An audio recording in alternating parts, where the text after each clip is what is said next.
to the N to the A, baby. You like sugar, hey, oh, yeah. You like sugar, you like tea, you like strawberries. I've always been interested in dance music.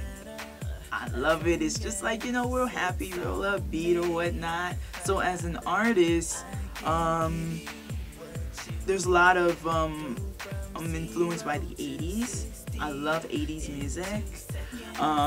We grew up listening to the 80s all the time. You know, B98.5. That was just the station we listened to all through the 90s. So the 80s had great music. So I'm influenced by the 80s. I'm influenced by one of the greatest men ever walked the planet, one of the best who ever did it, Michael Jackson. I just really have my own sound and my own style. I don't really sound like anybody else, really. What about techno soul?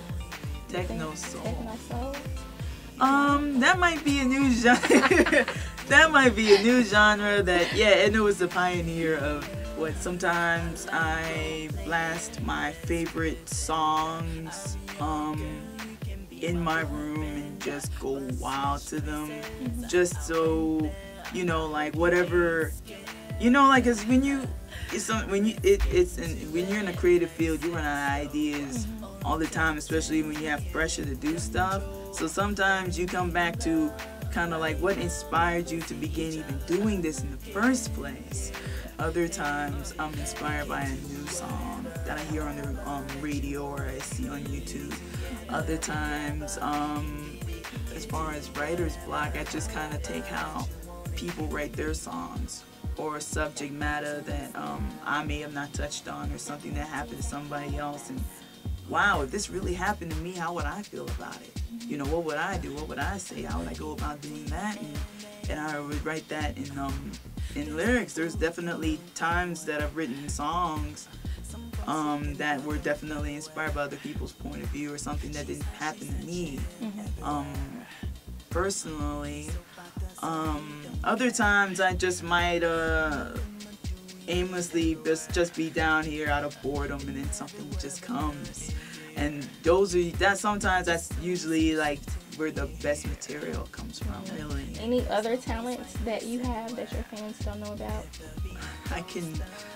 I took a drawing class and I enjoyed it very much. I didn't realize that I could draw like that. It almost got to a point I wanted to like draw pictures of people and they weight and stuff, like caricature stuff. I've been very interested in videos, and I've always wanted to direct music videos.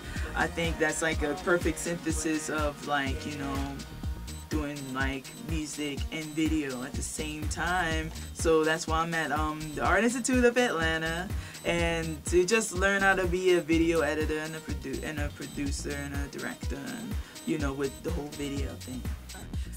I just kind of knew that I wanted to start out with the piano. So around 6 or 7, I was sitting in my father's lap, and I think he asked me, like, you know, how parents routinely ask their kids what they want to do with their lives.